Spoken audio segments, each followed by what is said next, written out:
thought it was your signature look. Whatever, bro. Yeah, this is my signature look. I love coming back. Yeah. And it was like, oh, is the Lasertron guys? The guy is still in the suit? Yeah, let him go. Let him go. Let him go. That cop was only like maybe 5 years older than us. He wasn't that much older. From what I remember. Like, if he was in his early 30s, I would have been surprised. Yeah. At the time. We're going to go play with Lasertron. That guy's wearing a suit. My signature look. It's my signature look. Half-hearted. Defending it.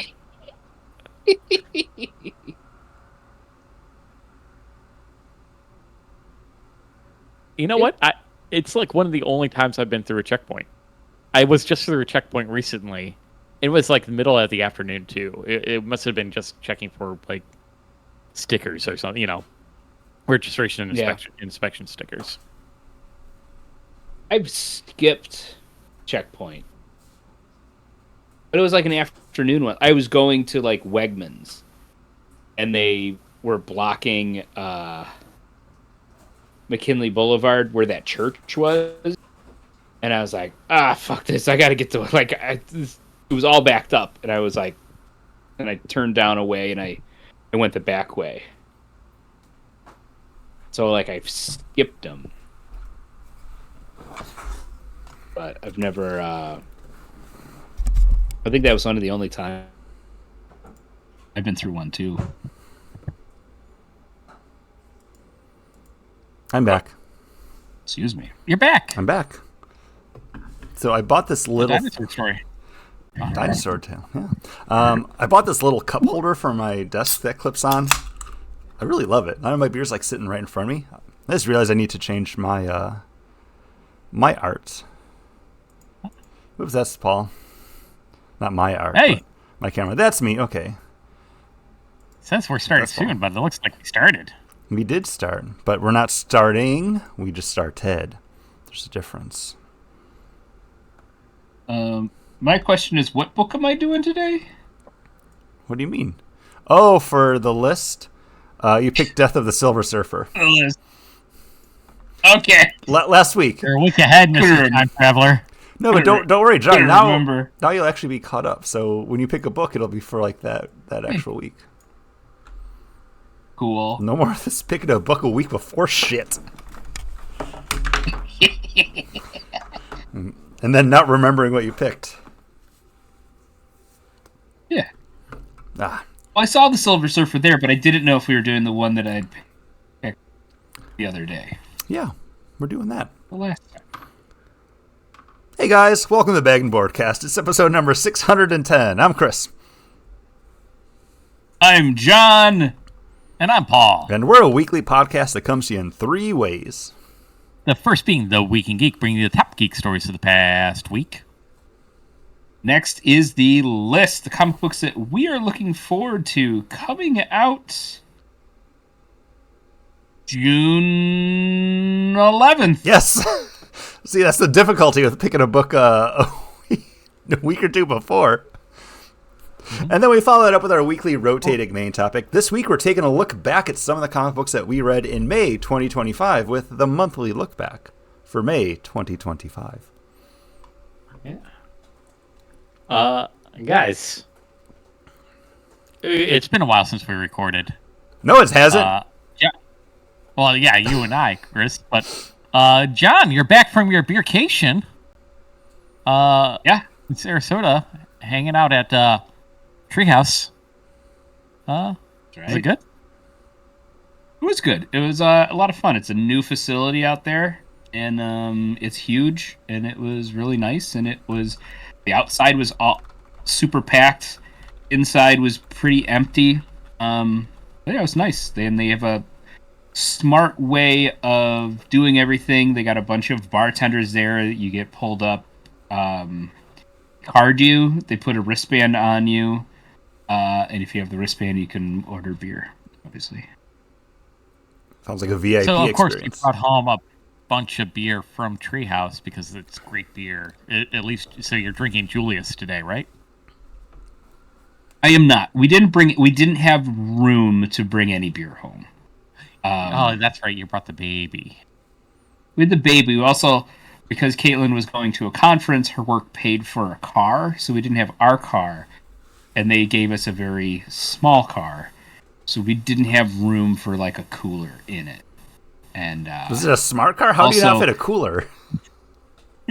If you could fit 'cause a we baby, had- you could fit a cooler. So we had a baby. We had a bag that was a suitcase that was baby clothes and toys and stuff. A diaper bag, Caitlin's bag, my bag, a pack and play for the child to sleep in, and a stroller in basically a car, like small little hatchback. Like we just did not have enough room that I could fit like a cooler or even think about bringing home a couple 4-packs. Plus, we didn't go the last day we were coming back, so we would have had to have kept the beer cold for 48 hours. And also, like, we had a mini fridge in there, but we found out the second day that we were there that it was set to be a freezer and not a fridge Beer because slushies, the drinks we put in there exploded. Not fun. But no, it was a good vacation. Thank you, Paul. But I am drinking a beer from a local brewery, Big Ditch, and this is out of their 10th anniversary variety pack. This is their Ship Shape Pilsner. And this one, I believe, was an early beer from them, and then they put this. They had like a small location that was over by the down by the docks and the boats, and they had like they would serve this beer as one of the beers to do down by the waterfront. Canal I side, believe. or Like not yeah, I don't know. They had a small thing down there where they had like the boat show and stuff. Mhm. And like the one boat race, the regatta. marina? Maybe the marina. I don't know. I don't go down there. But this Pilsner is fine. It's okay. There's nothing great about it. There's nothing bad about it. It's just a fine Pilsner. And Paul, is your beer fine? My beer is fine, and it is also a Pilsner, also from Big Ditch, because I picked up the other variety pack that is out right now from Big Ditch. I saw the 10-year anniversary one, and I'm like, nah, I'm going to get this one. And then John posted, like, a couple days later, being like, oh, yeah, I can do the podcast tonight, guys. And also, this is the beer I'm picking up for tonight. And I'm like, oh, okay, cool. Already got my beer, and this is no puns intended. This is their American Pilsner, and it is, I don't know what the percentage is. And that's fine. I don't need to know. Yeah, Does it say how many IBUs it is, Paul? I'm sorry, what are those 3 letters? IBU. No, I'm me. International You can be you. Bitter Units. Yeah, when I will, yes, sure.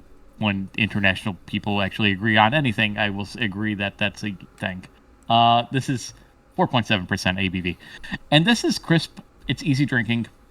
It's supposed to be like one of those crushable beers that you drink pre-game before the stadium or while watching the Bills. It's fine for that. Like, good mowing lawn kind of beer. I would not say this is disc golf beer. This is this is a yard work beer. So it's dead to you. It's okay. Well, I am doing more yard work this year than I ever have before. So it's hitting the spot right now. But, Chris, what are you drinking? I would also say my beer is fine. Oh, John just dropped. That's okay. He'll be back. From Founders, I'm drinking from their Mortal Bloom variety pack, the Sinister Haze, and this is a hazy IPA, 6.5% ABV, 60 IBUs, because it does say that on the side of my can, and this is fine. I love Founders Brewing. I loved getting to go there when I lived in Michigan, and I enjoyed the regular version of Mortal Bloom, so when I saw that they had a variety pack, I was like, all right, let me check that out. It's not all IPAs, so we'll get into the rest of that once we get into it, but this is fine. They say peachy and citrusy notes. And I can see that. It has a little bit of that stone fruit. Like, it's not like a super sweet peach, but there's like a darker, like deeper sweetness to it, but still that IPA brightness. It's fine. I think I put it at a 3.5 on Untapped. It's not something that I would seek out, but in a variety pack, depending on how I feel about the other ones, it's probably passable. Nice. And we're all drank passable beers. Yeah, and Isn't that great? And we can't let us pass this by. The Weekly Geek. Yeah. So yeah, this week, it's been 2 weeks since we've recorded an episode proper, but we do have a summer movie blockbuster bracket buster update because we have had a bunch of movies come out, and two that we had going up against each other were Karate Kid's Legends, and I want to get the whole title right, but I didn't write it down, From the World of John Wick, Ballerina. Huh. And both of these we didn't place very high on our brackets, but Karate Kid Legends did 21 million, and Ballerina did 24 million. Both of these movies were going up against each other. I do not have the numbers here ready to go in front of me, so Paul, if you want to fill some space, chat about movies while I actually pull up the docs. Well, I got the bracket going right now, so both Chris and John gain a point from that pick because I'm the only one that picked Karate Kid's Legends to go move on. But we all have it moving up against Thunderbolts. So I'm pretty sure Thunderbolts will beat Karate Ballerina. So luckily I'm only out 1 point right now. So, but it doesn't look good because Chris usually beats me by like 2 or 3 points. Usually this is where I keep in the game. And then all of a sudden I've lost, and then by week 3, it's like, nope.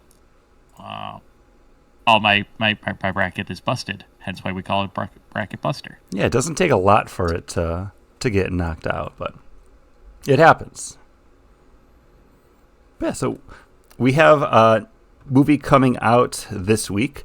By the time this episode's ready to go, we should have the first words about Disney Pixar's Elio, which is coming out this week.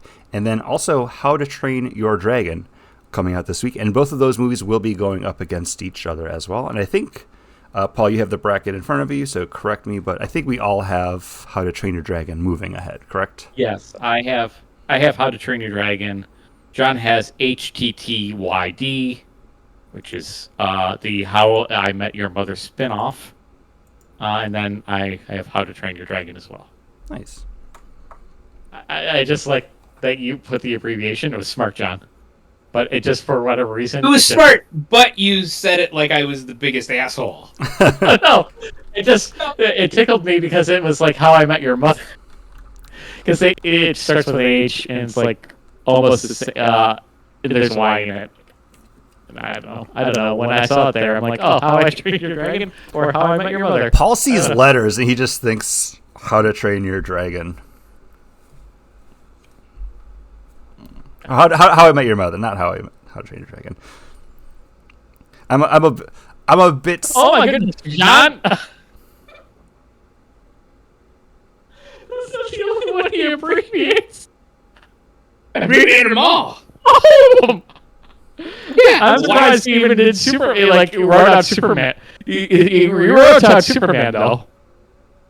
Just put S. But I'm going to put S and M. Well, because then there for Paul would look at it. L and S for Lilo and Stitch. Paul would look at them and be like, "Oh, what movie's called Hope?" Yeah. And then Final Destination, he just did FD. I'm like, okay.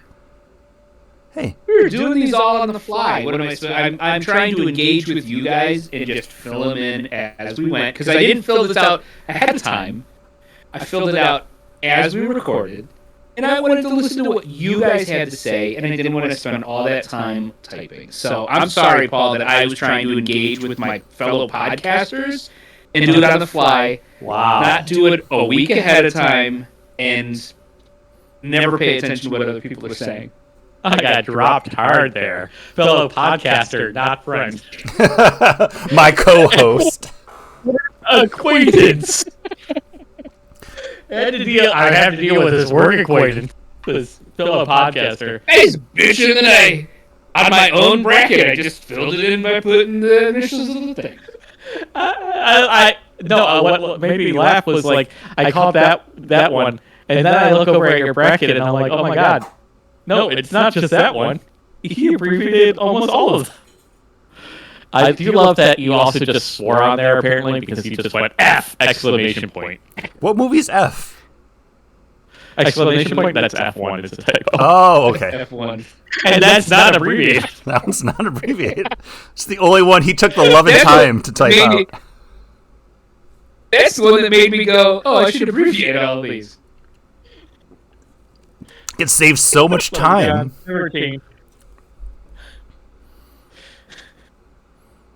But that's not the only news we have for this week. Making waves over on Disney Plus. We have the season finale of Doctor Who, which reintroduces us to Billie Piper, which I did not watch any of this season. I watched the specials, but apparently at the end of this new season, the Shooty Doctor regenerates, and it's Billie Piper, and that's kind of the cliffhanger for it. Do we think it's actually Rose Tyler, or do we think it's just like memories of her, like manifesting? Memories of her manifesting with the because she joined with the TARDIS and Bad Wolf happened from years and years ago. Yeah, right. Like 20 years ago now. Yeah. So from what I heard too, this was like a reshoot. They had a different ending, and they went in and they did a reshoot for this. And I guess they did that because there's talks that Disney isn't gonna continue to pay for Doctor Who, and BBC may have to find somebody else to help foot the bill and help distribute. And they said it could be like 2 years, and the Shooty didn't know if he wants to wait around that long. Mm-hmm. So they either could have a storyline where this ties in and he does come back because he can do it, but he didn't want to just be sitting around not making movies or other shows. That's just what I heard on another podcast. Ooh, there's no other podcasts. We're the only one, John. But I mean, it makes sense, but it also like is that thing to get people to go back to rewatching because everybody watched David Tennant coming back, and you bring back Rose, people are gonna be there. That's what this reeks of to me is like, okay, this season, from what I've heard, is supposed to be pretty decent, but nobody's watching it, and like I was big on those 3 specials. Like I loved them, and I was like, all right, like Doctor Who, here we go. And once it started, I never went back into it just because I'm a bad TV watcher. There's other media that I was consuming at that time. But now this makes me be like, oh, it was on Disney Plus. I should check this out. So Disney probably putting all that money into becoming like the broadcast streamer for it, and then everyone being like, I feel like they had to do something to get people to be like, oh, maybe I should go check that out. Is it in a more international play, though, with Doctor Who? Is it... I know it became big here for a little bit, but is it still popular worldwide, where, they'll pick up the bill for it because it's a better play in the United Kingdom versus Europe? I don't know. Just because it's not a big play here, I mean, they're fine with it. Possible. Cost them nothing to have it available.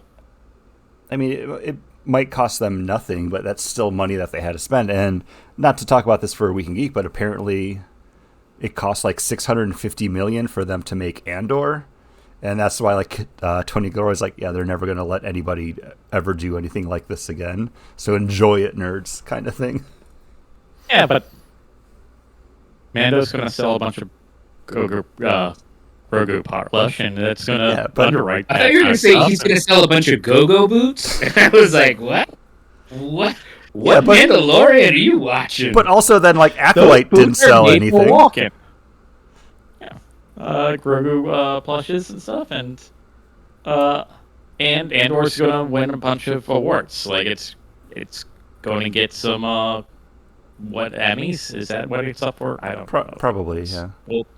Golden Globes. Not Oscars. You can't win an Oscar, right? Because Oscars movie. Oscars movies, yeah. But I think Golden Globes is too. I don't know. I don't know enough about award shows anymore because I don't care about them. Like Yanni was talking to me, she's like, "Oh, did you see all the stuff about the AMAs?" And I was like, "No, I didn't even realize that was still a show because apparently nobody cared about it. Lowest viewership ever, and a lot of the people that actually were nominated and won awards didn't even show up to claim them." American Music what Awards. was that? The AMAs. Yeah. Something else that we got coming out. We got the trailer for Black Phone 2. John, you and I love that first movie. Paul, I don't think you ever watched it, did you? No, and then yes, you were talking about your brand new layout here on Twitch, which looks great, by the way. Hey, thank you. And then I hope it works then he because it said, knocked "Hey, out our sound for all of the upcoming episodes of Word Books with Friends, and it took us an hour to get everything sounding better today, so hope it was worth it.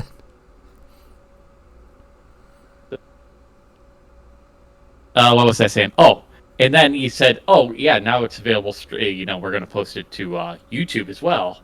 And then John puts a YouTube clip. Posts a YouTube link, and it said, "Oh, looks great." So I thought you were talking about the YouTube us on YouTube. I click on it, and I'm like, "This is a weird." And it ad. scared the bejesus out of you. And then I'm like, about 3 to 5 seconds in, I'm like, "Oh, this is an ad. This is some horror movie. I don't want to watch this." I turned it off. This isn't our podcast. This isn't me. Who cares?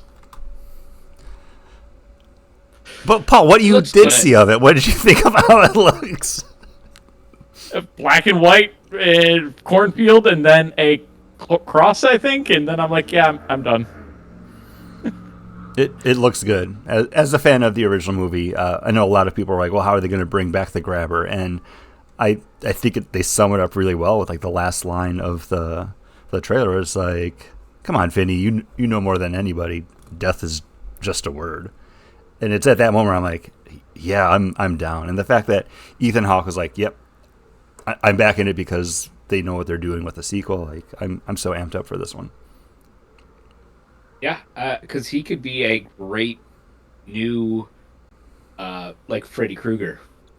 Yeah, we Like, haven't had like a Being new this horror ghost icon. with like and I mean the thing that was slightly disappointing about the first one is he's got that cool mask that he keeps changing the mouthpieces and everything, and it's like, well, I need to know. I want to know more about the mask. I want to know more about him. So I feel like we might get more out of this, and definitely the mask plays a part in this as well. But yeah, I mean that first movie is done so well, and definitely looking forward to this. Yeah. Look forward to a movie fix probably when this one comes out, everybody, because I definitely want to see it. Right. Something Did else. we do Black Phone for a movie fix? I don't think we did. Nope. I think we watched it and then we did other stuff instead. I think we both had seen it. We talked about it, and that's when we were like, we should do these again. We should do Black Phone for a movie fix. I'll There you go. I'll jot that I'll down. listen to that at least. Something else I'm looking forward to. We got our first look at Stranger Things season 5 with a trailer that was like 75% old footage. And then, hey, some new stuff, and I'm glad this is the And then last they season. also announced the release date. Yeah, the release dates, because this final season is being broken up into 3 different releases. The first one will be November 26th, so I believe that's the day after Thanksgiving. And then we're getting another one Christmas Day, and then the final release is January 1st. Interesting. And these are supposed to be like 2-hour long episodes, right? They're supposed to be like mini movies, their Yeah, own each. movie, each one. I don't know how long, but yeah, it's only 3 episodes. Yeah, and they're supposed to be longer.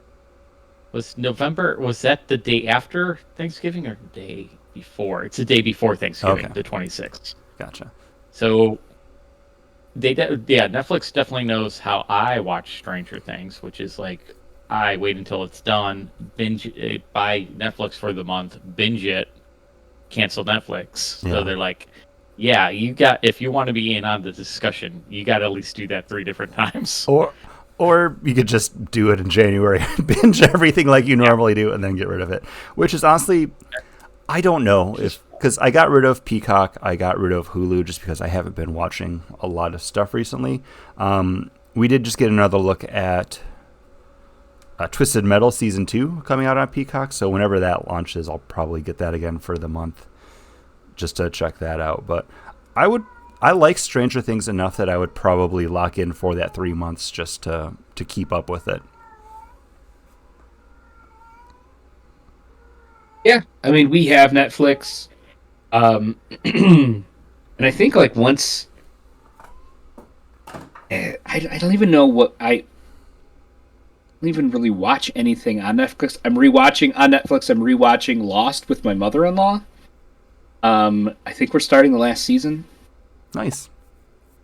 which is pretty great. And I forget when we started it, but it's one of those things where I'm just like, in the beginning, I'm like, now you've been introduced, push my glasses up on the bridge of my nose, very nerd-like. And now you've been introduced to my favorite character of the show. And then, I do that like 9 times. Okay. And I was like, just wait, Sawyer's like the best character. No, he's not. And Sawyer's got like a great story arc where he becomes the hero. He's not the best character, though. Well, he's not the best. He's You just- one of the best. He's one of my favorite characters. I don't know. I never liked Sawyer, even when they try to humanize him more by giving like his backstory with like the guy that swindled him. And that's why he took his name. This isn't the Lost podcast. We'll start that one later, and then you can rewatch it again with me. But I could watch it for the first time. Make Paul watch it. I think Lost is a great show. I know there's like a big stigmata hanging around it just because it didn't do what a lot of people wanted it to do, but I loved that show. Yeah. It's a good one. Anybody have any news? I know we didn't really talk about it because pre-show stuff ran late. Again, technical issues. But anyone have anything else they want to jump into? I forgot it. Video game stuff. We got the Switch 2 has come out. Did you get a Switch too? It did not. Sold out everywhere. I guess you can find it now because like those initial people who bought it, and now they're sitting on all the rest because everybody's heard about how bad it is. Is it? I've seen like video clips of like I forget what game it was on like the Switch versus like the Switch 2, and it looks better, but I don't know. I'm not that kind of gamer anymore.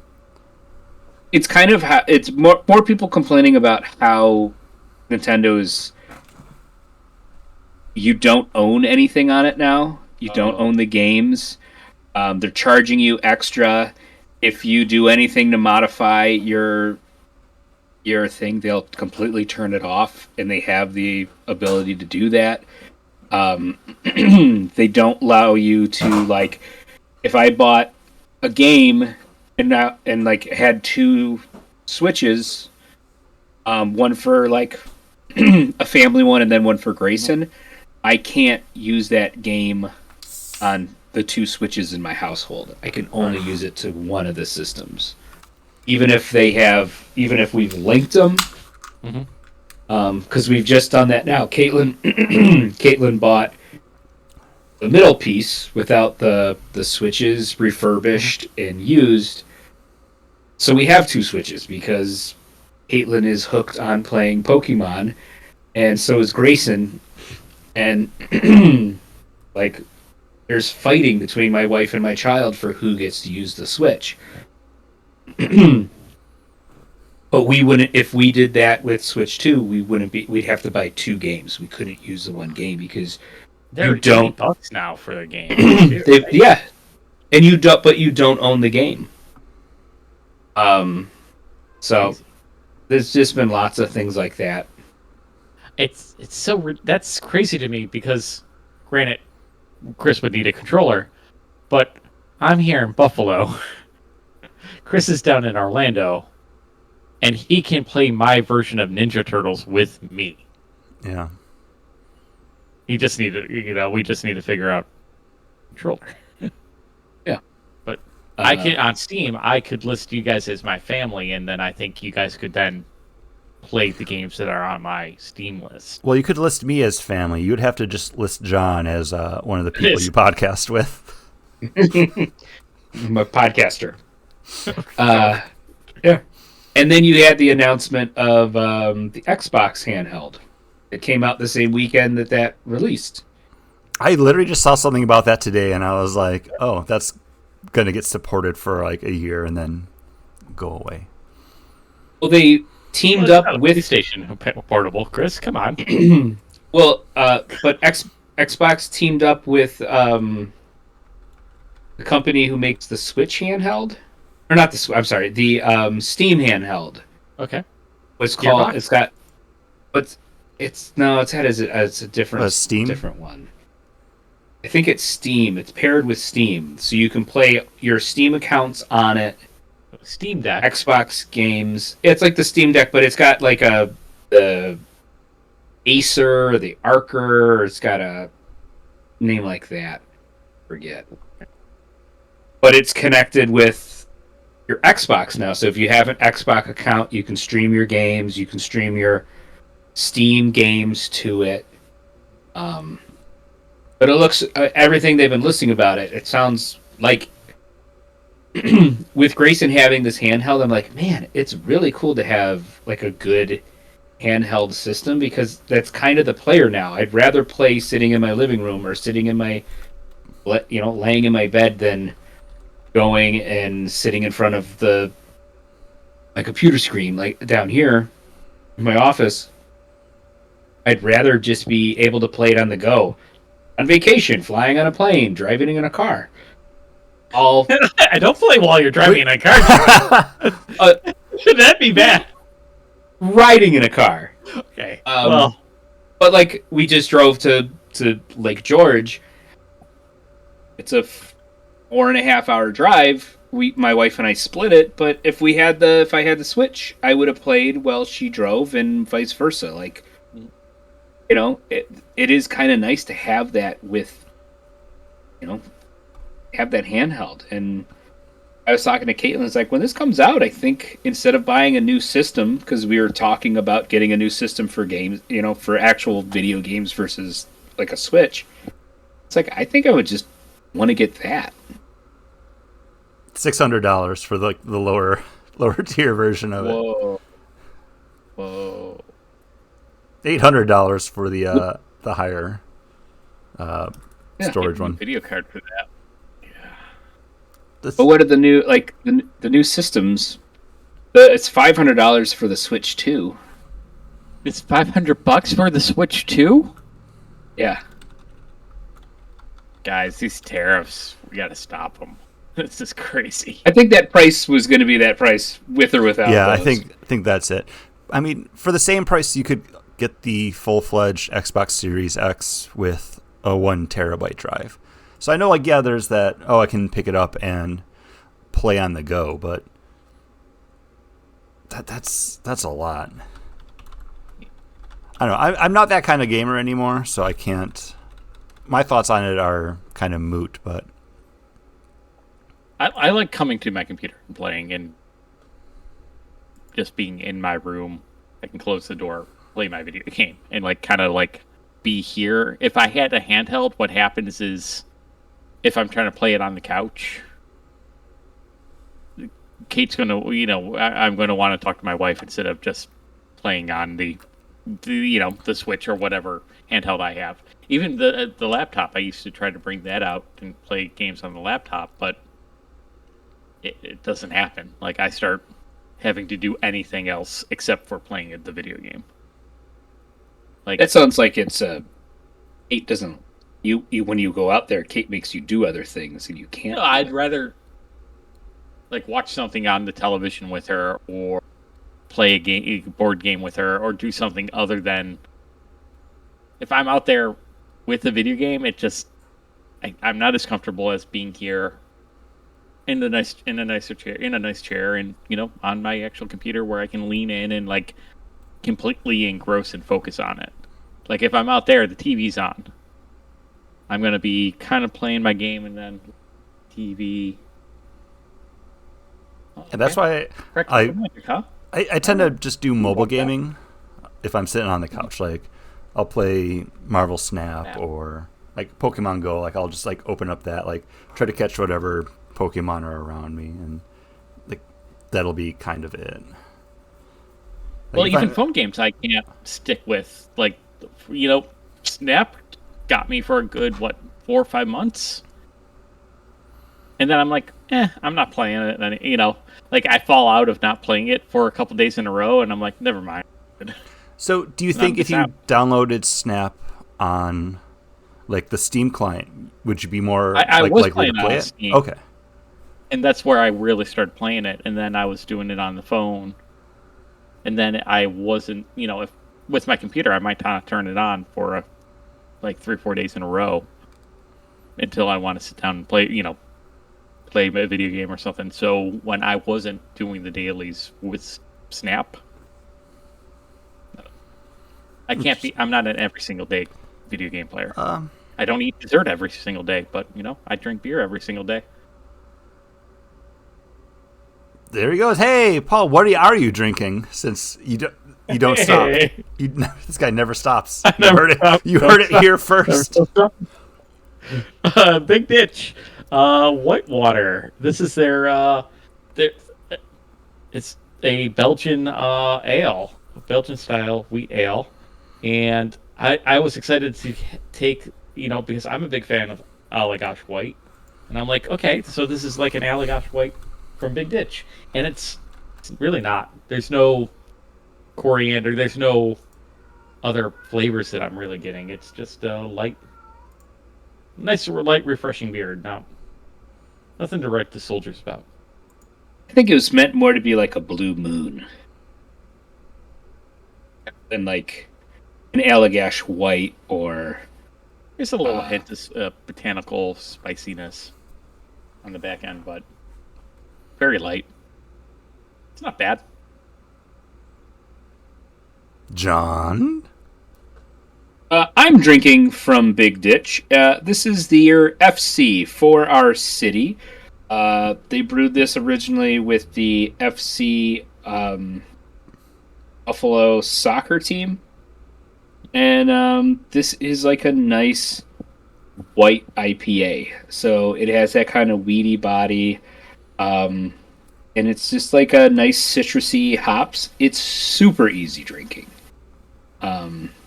It's a great sessionable beer. I think it's like their cans are so metallic-y. There's like reflection. I can hardly see on it.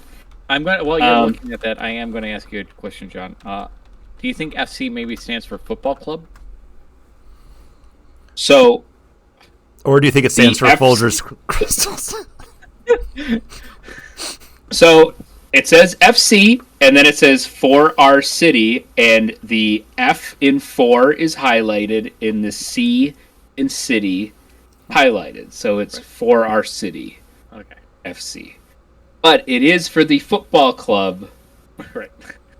The FC. Like you were struggling to find the name for the you're like the soccer team, and I'm like, I couldn't remember what I couldn't remember what, because it says this is brewed in collaboration with FC Buffalo soccer team. So, John, we do have a request in the chat from over on twitch.tv/bagandboard. Show the can, Johnny Beans.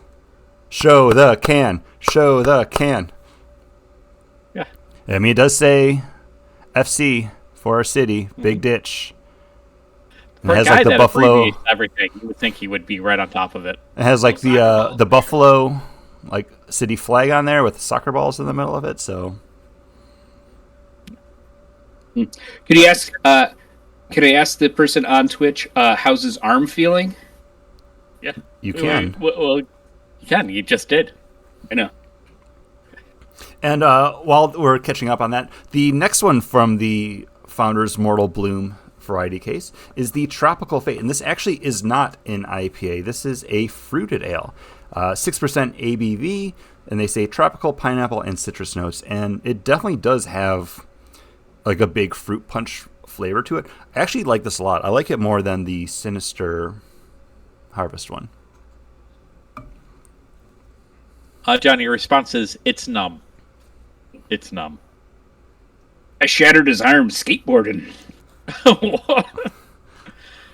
Hey, skate or die, man. Skate or die. Thank you, listener Paul. Yeah, not My Paul, not you, It's Paul. not A me. different Paul. Yep. The better Paul. We are all Paul number one. We already established that last episode, or last time we recorded. Yeah. That's going to take us into the list, the comic books that we're looking forward to coming out June 11th, 2025. Chris, what are you looking forward to? Me? Well, I'm looking forward to a new #1 coming out from over at Marvel Comics, and this is actually going to be a new Runaways #1, being written by Rainbow Rowell with art by Elena Casagrande. Rainbow Rowell did the previous arc on Runaways that I started off and I really enjoyed it. I just did not keep on with it. But artist Elena Casagrande did the Black Widow series that we read the first issue of for monthly look back last year. Where she thinks she's a architect or something like that? Yeah, and she's on the job site. Uh-huh. The Yeah. OSHA comic book. I'm really looking forward to this. It's bringing back the Runaways again, which I love that Marvel does keep bringing back these characters. And every time we do have a new Runaways title, the lineup is a little bit different. This one, we do have Nico back. We have Carolina Dean, Chase, Alex. There's a Doombot. So Alex is there? there's another like alternate universe Alex that's been he was introduced in the last crossover. But yeah, I love me some Runaways, so I'll be picking this up, and I think this time I'm going to try to stick with it longer than I did the previous one, because at that point I was just buying too much. So yeah, locking in. Paul, what? So you're switching out X-Men for Runaways. I mean, X-Men's doing it for me since they canceled like half of the books in this new lineup, so it's a lot easier to do. You know what's not easy to do, Chris? Talk about the title for your Star Wars book? It's not easy to do because it's Star Wars, Hyperspace Stories, The Bad Batch, Ghost Agents, #4. This is, I picked up the first book. It felt like a nice return to hang out with the Bad Batch. Clone Force 99. Read Clown Force! Read Clown Force! Oh, thank you. I can only do that if I'm drinking Clown Shoes beer. Clone Force 99. And this I'm picking up because Ventress, Osiris Ventress, is on the cover, so... So, Paul, does the fact that you did not read issue #2 or issue #3 dissuade you from picking up this one at all? No, because Osiris Ventress wasn't on the cover of issues 2 or 3, so, you know. You'll piece it together. That Star Wars comic book, it's fine. And if you don't like it, Paul, that's the problem with the book, not you for skipping the middle, like half of the book. I think these are all like standalone stories, anyways. So. I mean, maybe. Solicitation says Stolen Republic intel sought by Clone Force 99 has switched hands. Now the data is closely guarded by none other than fearsome bounty hunter Aura Singh. In order to survive Aura's onslaught, Clone Force 99 must enlist an unsavory ally, a villain who would as soon stab them in the back as save them. Yeah. I'm pretty sure I caught up. I'm good. I know what's happening. I Okay. know what the stakes are. Stakes have never been as comparable as every other Star Wars property ever. Wow. John, what are And what the stakes are pretty high in my book. Death of the Silver Surfer #1, coming from Marvel Comics, written by Greg Pak. Pak? I feel like you said it the same way every single time. And art by Did you say pussy? and art by Sumit Kumar. But this is Silver Surfer's got a target on his back and somebody's gunning for him. Much like our thing book that we read for Look Back. But it looks like this is going to be like a Silver Surfer's kind of greatest hits. Each issue, something's going to happen. This first issue has the Fantastic Four guest starring in it. So let's see where it goes. I'm always interested in a new Silver Surfer book, and I really enjoyed the Silver Surfer that was very Doctor Who, that was written by Mike Allred, or was it art by Mike Allred and it was written by somebody else? I don't remember now. But that was kind of like he had found like a human companion who he was traveling the universe with, and that was a fun book. So I'm hoping for something kind of interesting out of this. I kind of like that they give a character like that greatest hits kind of thing. Like even like the Death of Wolverine was a really good read because it was all the people coming back from his past that he had to deal with. So yeah, I'm looking forward to checking this first issue out. Nice. And you know what I'm looking forward to checking out? How you read our dramatic reading. And now, a dramatic reading from Exquisite Corpses, #1, page 19, panel 6. And what if I don't play along? You forfeit the game and your life. And that was a dramatic reading from Exquisite Corpses, #1, page 19, panel 6. I love that Kermit the Frog is like the game master there. It was my Marvin the Martian. See, I got a lot of Yoda from it. I guess that'll head us into our main topic, unless anybody has any other things they want to get to beforehand. I'm still drinking my fruited tropical fate, so I will say I opened up Citra Burner, a Citra hopped version of Big Ditch's Hay Burner, and I don't like this. Big Mandarin Orange Punch with hints of passion fruit and pineapple. I don't like it. It's like it's one of those bad versions of mixing Kool-Aid with your IPA. Gotcha. Is it like, instead, since it's a citrus punch, is it like a Sunny D with your IPA? It's just not good. It's that real one of those IPAs where that citroness just doesn't mix well, and it really is like, I don't know, it's just not good. It's hard to describe. I don't like it. So is it like a fake Very kind of orange flavor to it, like a Yeah, tang it's kind like of? it's like too much.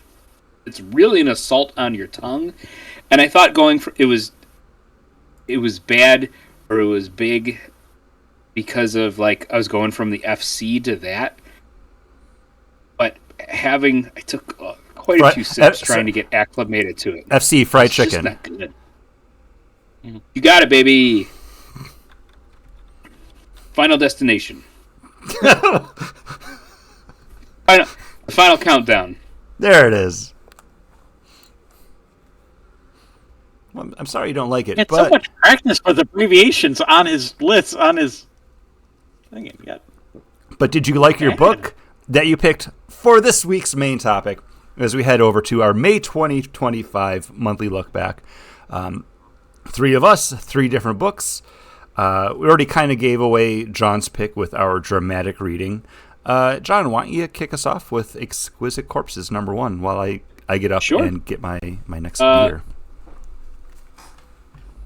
So, Exquisite Corpses, written by James Tinian the fourth, art by Michael Walsh, and this book centers around 13 families who are the 13 families who founded the original United States with the 13 They're the richest from those colonies. The richest, yeah. Who have controlled the United States and controlled everything in America for the last 200 years or whatever, what have you, since the forming of it, and every 5 years these families take over a small town and have a champion for themselves to fight to the death. Whoever's the last one standing is the that family is then in charge of this cabal the next 5 years until the next one.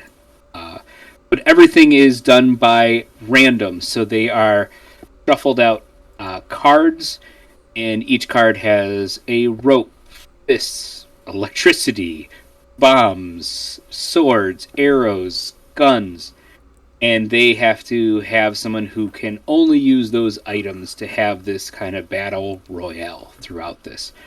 So this first issue is the setup of the families, showing their card, getting the henchman or the killer that is going to do this, all while this one socialite is trying to convince her champion to go do this fight, which also is explaining the whole book. I enjoyed this. I could see this as something that is going to be made. Like, it almost feels like he made this to be made into a TV show. Yeah, like it really has that feel. It definitely has some like kind of the Purge kind of quality to it. So it's the Purge. When I was reading it, once they start introducing like this state pulled this weapon, and you meet like that state's like representative, and then like you get that introduction to their weapon and like their like fighter. It reminded me of 13 Ghosts, and I know that's just a me brain thing because I love that movie, but seeing like all of these killers, and it's like, oh, Massachusetts has the lone gunman, and I'm like, oh, it's kind of like American Gladiators in a way too. But like cross I kind with of saw it Clue. as like Two Smoking Aces, or a old school who's the director? He did Aladdin, but he also did like Lock, Stock, and Two Smoking Barrels, Snatch. Yeah, Guy Ritchie. Yeah, Guy Ritchie. It had that where like, and their killer is this, and then it's like that slow mo. Yeah, and then it goes back to the stuff like that's how I saw it, is like a Guy Ritchie film while watching it or reading it. No, I get that. The opening of this book, though, I'm like, gosh darn it, this is a John book.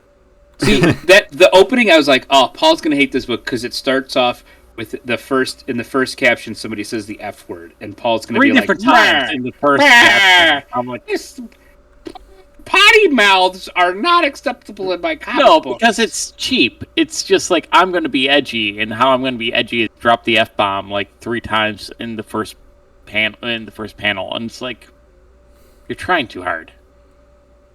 Paul, what the fuck's And wrong with a fucking F-bomb? Fuck. if it's used well, it's nothing. But when you start off and then it's like, it's this podcast conspiracy stuff, but it actually turns out to be true, and I'm like, do I really want that right now? It's my comic book escapism, because again, we've talked about this last episode. John, you read comic books because you enjoy the story. I read them for escape, a sense of entertainment and escape. I read them for the and titties. When they're, and you get that in this book. They're dead, but they're there. I had to have something to say. I couldn't be left out. I love that Paul's like, they're there, but they're dead. And then I'm like, where were their titties in this book? The introduction to Pretty Boy. Yep. And so, I don't know. So it's like trying to go hard at like this like hard edge conspiracy theorist, but it's all true. But it's really just like, okay, we're gonna have this ninja warrior battle because it's like the way of the gun, the way of the rope, the way of the I'm like, okay, it's fine. And they did a good job of introducing the two. I'm hoping they're the main characters, the boyfriends that are just in this small town, just living their life. One seems like it. Well, they mention it. He's a straight A student. The other one wants to, he's the rich boy slumming it in the. Yeah, he's a rich boy, but he wants to be more artistic. He wants to be in a big city. He wants to be just out there living his life more. And okay, let's see that those two survive this, but then again, I have a sinking suspicion that this is about the lone gunman, and I don't want. So you're forgetting it's written by James Tynion. Yeah. Because I think it is going to be about a lot more about that couple. Because he's really made you like those people, and I don't think it's James Tynion to make you like them than to just kill them off, or if one of them does die, it'll be in like a heroic manner, because you have that initial conversation between that couple about going to the party and not wanting to do it, and like, come on, you're aces, you're such a good student, you're going to pass it no matter what, come out with me to do that. But then when that neighbor shows up with the kid, the person that you think's going to be like the dick about it is throwing the kid up in the air, and he's great with the kid. And he's like, you go and trick-or-treat there, and if anyone says anything, you tell them that you're my friend, and they'll give you the good candy. Like, he's really good and really likable, because they don't necessarily introduce him as being that right away. And then his boyfriend is, again, like, super likable of, like, I'll watch the kid. Oh, something happened. He can stay. I'll take him trick-or-treating. Yeah. It's my thing. So you've already made these people so likable. And then, again, you're not going to save him like the lone gunman does at the end of the book. You're not going to just save him just for him to get killed again, but be that thing of them following. They're going to be your eyes watching all the chaos going on as they're trying to get to safety. And I think the whole time that they're setting this up is like, we have our kind of point of reference characters. It's like that couple. It's the sheriff's daughter, who's like the niece. Medic. Oh, his niece. Okay, yeah. Thank you. Who's kind of like stuck in this town now because like the sheriff left her a letter. It's like, hey, get out of here, but she doesn't read it until it's like too late. And then I think they do a good enough job like with setting up the Massachusetts Mike Hunter, the lone gunman, is kind of like this dishonorably discharged soldier who like Massachusetts has been courting for years now to try to get him to be like their representative, like their killer in this. And he's been putting up that fight, and like they finally just kind of got him to the point where like they wore him down. Like I think it's going to be him kind of making up for like the lives that he was responsible for later. Like it's not just him like being the representative to take out these other killers to get Massachusetts the power for like the next 5 years. It's going to be him like, this is my chance to protect the people of this small like Oakdale, whatever the name of the town was. Oakville. Yep. Oak Valley. Oak Valley. Yeah, yeah. Valley. Yep. I think that's a good place to start, because as soon as I know you had picked this for your list pick a couple weeks ago, and as soon as I started reading, I was like, okay, yeah, that's right. It was James Tynion. And it was at that point I was like, oh, like as soon as I finish this, like I pass it to Yanni because she loves Something's Killing the Children. And I was like, there's kind of glimpses of that in this book too. And it's not like a one-for-one thing, but like there's certain, it's like flourishes in the writing and just like way that the characters are still crazy but handled in like a grounded way that I was like, okay, like I could see this being a good companion piece to that. Did you guys think that all the killers they started to stretch it? Like they felt a little stretchy. I think you give like a fun name and they're a rope killer or this or that. And I think all that stuff is like just supposed to be fun, because I think you're going to have these people get killed right away. I think the woman wearing the fox mask, who's the swords, is going to be cool. I think the rich woman who's trained, who's the arrows, is going to be somebody who's going to stick around. But everyone else, I believe, is going to be just cannon fodder for those characters. And this guy's going to kill them. This is going to happen. Like, the building's going to blow up, but it's because of the bomb man and all that stuff. I think it's going to... I have faith that this is going to play out well. And I really enjoyed the book. Where I would like to see where it goes. Do I buy it in issues, or do I wait and get it in trade? I think feel for like me this is a trade. Like, also, I was not expecting it to be like 60 pages long, because I got like a third of the way through, and I was like, we're still being introduced to all the like the families and their reps. Like, where am I? And I was like, oh, I'm on page 22 of 67. Like, this is a beefy book. The final page, $4.99 for it. Yeah, right. It was normal pricing. The final page shows 12 of the 13 killers, and I was trying to figure out which one was missing, but then it's like, I don't know. Well, he got shot in the head. Yeah, that one, it's like blurred out. He's still there though, but there's 13 of them, right? Yeah. So I was wondering which one was missing out of them. I guess it doesn't matter. Wait, It's a 4x3 grid. yeah, that's the hammer guy. Yeah, and he's knocked out. So, but 3, 6, 9, 12. Who's missing? Does the family that won last time not have a representative in it? I see what you're saying now. Like that didn't click before. Yeah, because I guess they don't have one. I would have to go back through and like look at everybody. Yeah, Kind of it's thing is just- won it 5 years in a row, or 5 times in a row, or something. Yeah, because even when you look at the their bracket, at It's the only end, we have 12. Yeah, and so it's only 12. I don't think whoever won the year before has a person in it, because you never see that person's champion. Yeah, you're right. I don't think you do see that champion.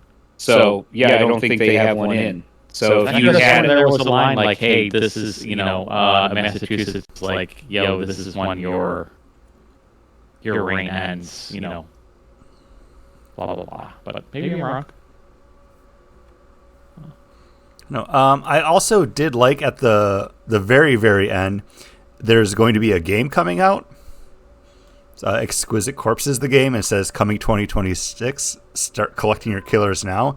And it's like the back cover of the book is like the lone gunman. So you're supposed to cut the card out. I think that's really cool. I just figured our Pennsylvania friends would like to take a little longer to savor their last minutes in charge. So I think whoever that family is, they don't have a champion that next year.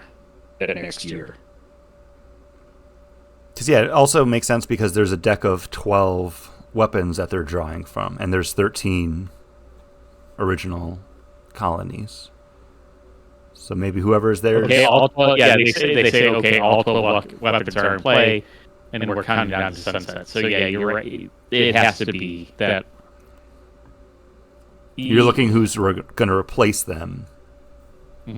Which seems weird to me, because if you were the most powerful people in the world, and you came up with a game to decide who gets to keep on being the most powerful, wouldn't you want to be in on it? Like, but I think you kind of get for 5 years. A view of that, though, from when she's trying to sell the lone gunman and being their representative. It's like, we all have enough power, but for us, this is just a thing that we do now. Like, it's fun. Like, we just have to play the game.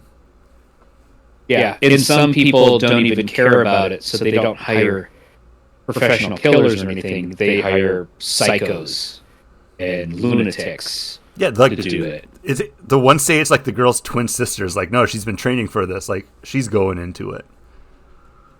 They're rich, Paul. They don't care. Paul didn't like this book. I think this is going to be his least favorite. Yeah. Spoilers for when we do our power rankings at the end. But like going right into this, I was like, this is not a Paul book. This is very much a John book. But this is something that I dig, and I was able to be like, no, this is something I could share with my partner because she loves Something is Killing the Children. And every time we go to the comic book store or like a Barnes & Noble, she has to check out the graphic novel section to see if they have volume 7 of Something is Killing the Children because she's missing that one. And she already has volume 8, but like volume 7 does not exist anywhere. So like now that's the thing where it's like she has to find it, and it's probably going to end up being her birthday gift this year because I'm going to have to order it because like literally every single time we go somewhere, like she disappears, and then like I go look for her and she's like staring at the shelf, and it's like, oh, you're looking at the indies. Do they have it? And she's like, no. Has she read any of the House of Slaughter? I think she picked up the first book of it. I don't know if she's actually read it yet, though, because I don't know if it's like you have to read this at this point or what. Right. Because there's another one, it was like the Book of George. I think she, like, I asked her like, hey, do you want me to grab that one? She's like, oh no, I can't read that one yet. Yeah. She's a fiend for Erica Slaughter. But this book, I really dug it. I liked it a lot. Yeah, I felt like the art fit, and they changed, like, when the characters were introduced, the colors, everything changed for it. It had its own little style. I enjoyed this book a lot. First panel, I said, Paul's going to hate this book. I almost texted you that, Chris, being like, Paul's not going to like Exquisite Corpses. I would have appreciated that, but you didn't need to. Like, I knew right from the beginning. You knew. It kind of like, yeah, no, I like this. Flipping back through it too, and again, this is not a one for one. It kind of reminds me a little bit of like 100 Bullets. Okay, yeah, like just kind of like gritty, like crime drama. Like not so much like context or art wise, but it's just like that gross secret society like behind everything. Kinda. I dug it. I like all the killers having their own kind of like title card that pops up. It's very Borderlands when you run into the boss room and it's just like I can't remember any of the Borderlands bosses now. Yeah. Yeah, I'd say this is probably my number 2 book. very close to number one, but definitely my number two. My favorite book, Paul, was The Thing. Oh, wow. Oh, yeah. You getting into the thing then? Well, before we get into the thing, I did grab another Mortal Bloom from the pack. And 8% ABV gives us the Imperial Thorn. And this is an Imperial IPA. And it definitely does have that kind of big Imperial, like, big flavor pop at the beginning. Like, if you've had an Imperial IPA before, you kind of know that, like, I know what I'm getting into, and you take that sip, and you're still like, ooh, all right, we're fighting like that. But 8% still kind of makes it, like, acceptable. Like, it's not big enough that I feel like I need to slow down. We got 2 more books. I got 1 more beer to get through. Like, I'll be fine for the night. I like this one. I don't think I like it more than the Fruited Ale, but I think I like it more than the Sinister Haze. I think the other one in there is just the regular Mortal Bloom, so that's what I'm going to wrap up on. But I think I like that one more than this. I was trying to pull up the founder's website to see what Mortal Bloom is, and I closed out that window by mistake when we were getting into the list. But I think this is just kind of like their spring, like, hey, we're going to go big flower or fruit flavors, like, enjoy the season kind of stuff. And I will say, I think all of them are different enough from each other in the variety pack that you might like some more than others, but it's a variety of beers, which I think is a nice surprise. John took a sip. I don't know if he's situated enough to get into it. I was going to wait because that was I did my third beer with the Citra, and that's your third beer. You still have one, right? Me? Yeah. I only brought up 3 beers. I'm still working on my second. I feel like the 2 beers have hit me. I didn't eat much today, just busy before the show and everything. So I'm not gonna dive right into my third. So if I open it, I'm gonna drink the whole thing. So we'll see. Do it. I know. I'm on a mini vacation this week. Like, I'm off today. I'm off tomorrow because we're going to Epic Universe. It's Yanni's first time, so like I'm super excited for that. And then we're off on Thursday.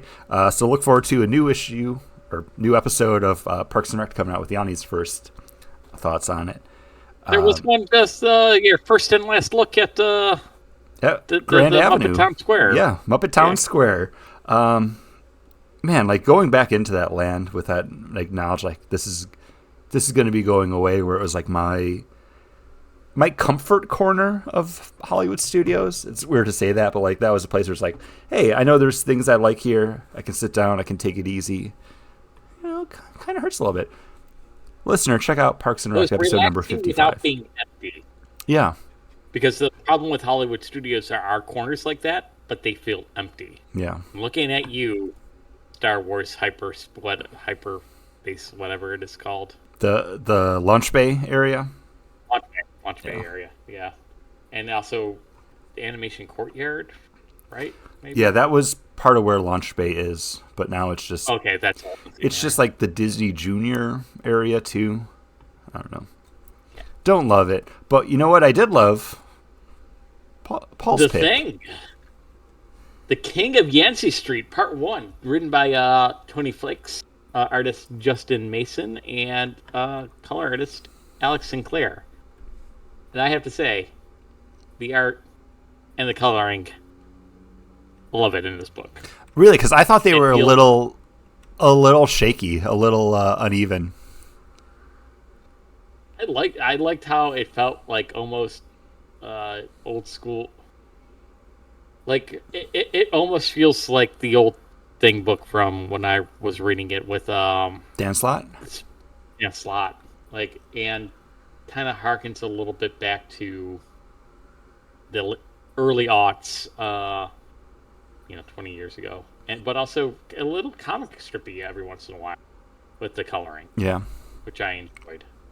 I feel like it's supposed to be a little more noir-y than like bright poppy colorful, because like the Dan Slott one, his thing book was bigger and poppier because it was more fun take on it. I think this is supposed to be more of a dark noir kind of shoe tracking these down, everybody trying to get them kind of a thing.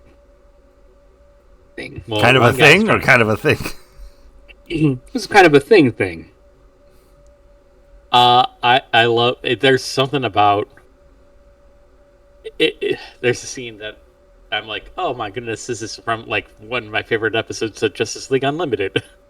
Hero runs into villain at the bar. Hey, And, you know, and you then- have powers. Part of having the power is knowing when not to use it. Yeah. You gotta take this outside. Crashes him through the window. He's like, okay, now that we're outside, gonna pummel you.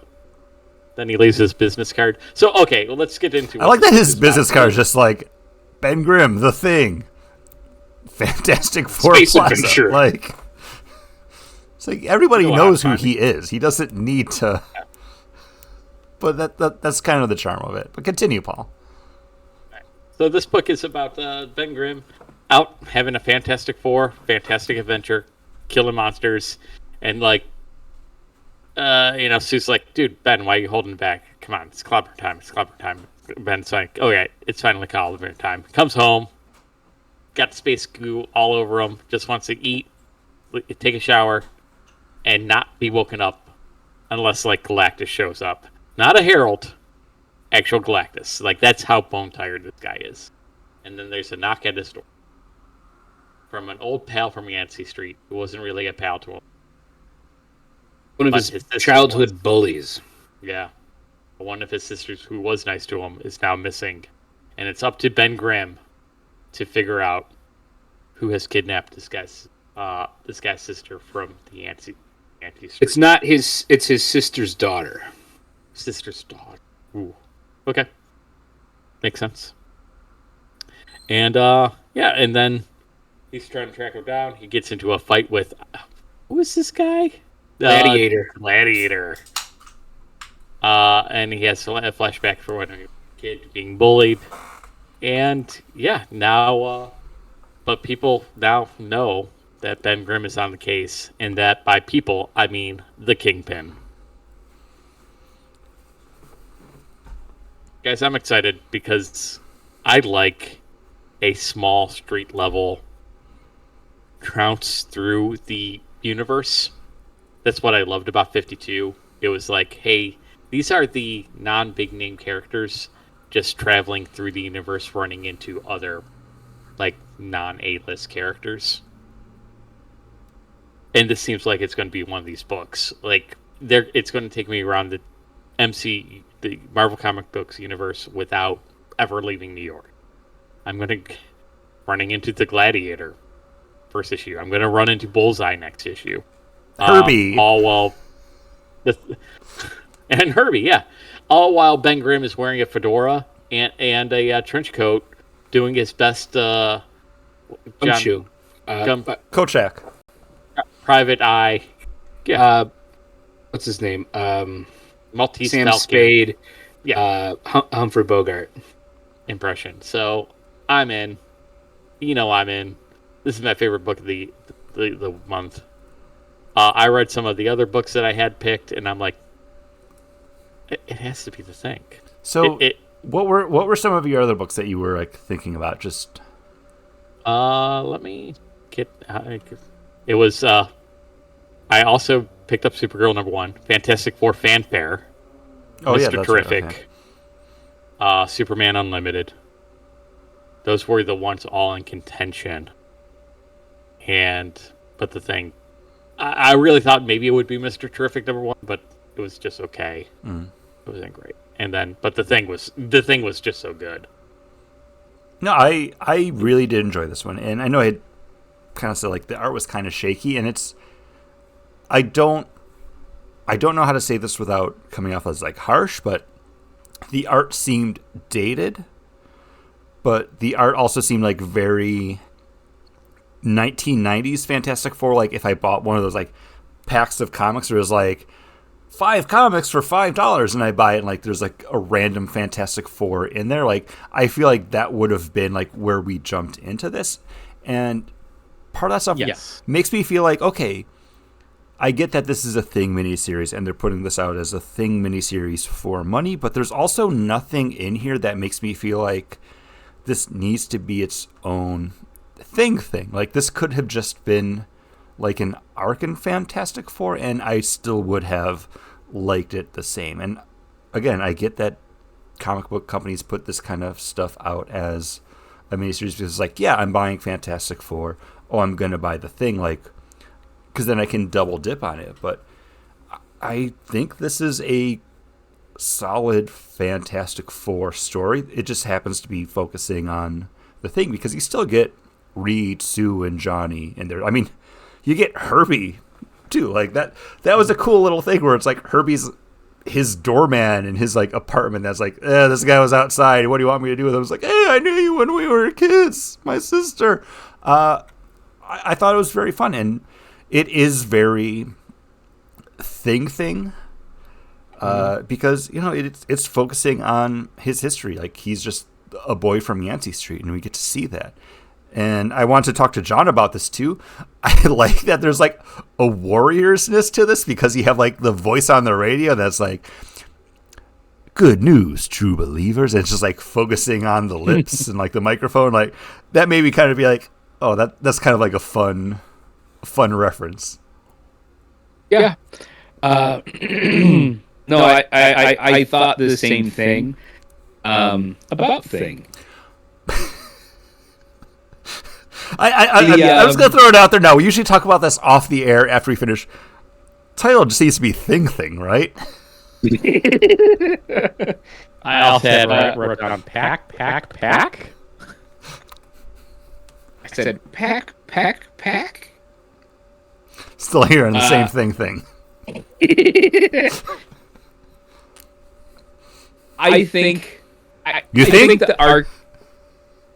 I think the art is lacking in this, and I think if they had stepped up the art, and I'm not saying like David Aja or oh man, who did the Daredevil with Wade? Starts with an R. Paulo Rivera. Paulo Rivera, or even the what's his name? Who followed Paulo Rivera on there? You don't have to go to such a big name. No, it wasn't Marcus Stowe. He did Paper Girls with Marcos Martin? No, Chung.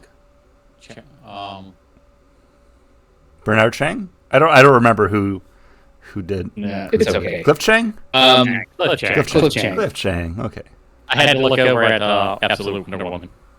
But if you just upped the art on this book just by like someone doing that style, or just bringing that kind of street level just up.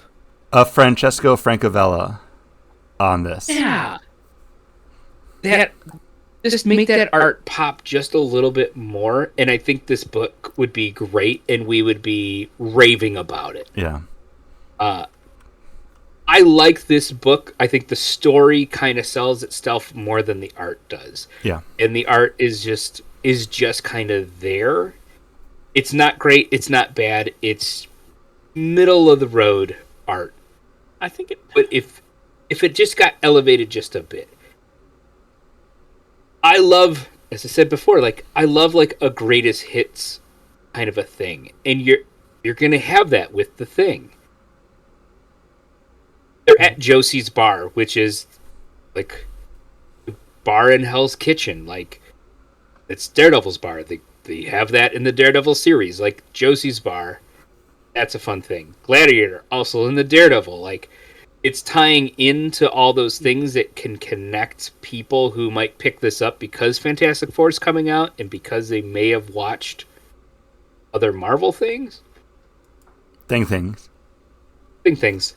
But I like this story. I like the blue collarness of Ben Grimm, where I just got back from fighting a space monster. I've been up for 24 hours. I'm exhausted. You Gregor McGee, I can't stand you. Your sister was nice to me once. I'll put my trench coat on, and I'm going to go help find the daughter. And I'm going to go on this adventure because I'm Ben Grimm. I'm the blue-collar guy. Somebody helped me once, and I have the power to help other people, and I have to do it. Like, it's great. And then the guy that he's with, whatever his name is such a... Such like a crappy plan. I thought about having that panel where like it's him and Thing walking down the street, and he's just like, "But you know me, like I'm not gonna complain." But my sister, like, I thought about that being the panel that I picked for you, but I was like, we have to do it random. The last book I had open was Exquisite Corpses. Like, it has to be that. But I thought about it because I thought that would just be like fun to bring to life. Yeah. That's a lot of words. Yeah, it would be hilarious to make Sean read that. That's how my mind works. But I just love that about Ben Grimm. And they capture it so well. And they capture it in that fight where he's taking all those hits and he's just trying to get the information out of this guy who's going berserk. They put it inside him, guys. And he's like, all right, you said they put things inside you. Who put it inside you? And then he like lists off like 4 different names. And you're like, I'm not getting anywhere with this. Where did they do it? Okay. The tower. We got our next... St. Pete's. We got our next clue. Yeah, I enjoyed this that book guy a lot. the guy that's just sitting at the bar where all that happens, like, ooh, that's crazy. Mind if I use your phone? He says that was a hell of a thing. Thing. Thing. Ferris, stop crying. Come here. Stupid cat. She just wants attention, and I'm here. I do want to say this about the artwork, though. I like it because it's not. It doesn't need to be. It's a thing book. It doesn't need to be top killer. Where yes, I'll kick it up a notch. It'll be better. Okay. Yes. But I like the change up that it does. It does like the 90s action with the big Fantastic Four with the space battle beat. Josie's has a rotary phone. Then it does the classic like newspaper print, comic strip thing with the flashback of Ben getting punched in the face, and then it's like, I don't know. I think of when I think of the Thing, this is about Thing. the level of thing that I Thing. think about, though. He looks good in the trench coat and the fedora. He looks good beating up on the gladiator. He looks. The thing about this book is the Thing looks really well done in this. It's everybody else that doesn't. Like, all the people in it look... Like, the beginning of the book when it's the Fantastic Four coming back, it's very rough. And, like, I'll give you Sue's cropped out of it. And that's the only thing that really knocked this book down for me, because content-wise, like, I really enjoyed it. Like, I think it is a fantastic, pun intended, Thing book. Like, the only thing that's dropping it down for me is the artwork on it, and that's not a bad thing. Like, I'm still enjoying the book.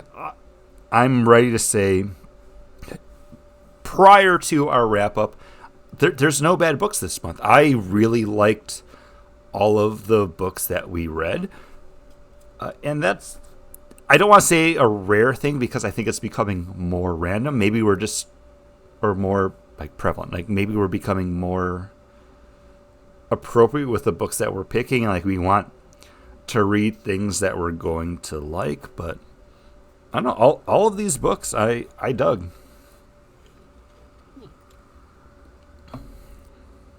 Should that bring us into the next and final book? Can that bring us into our next beer first?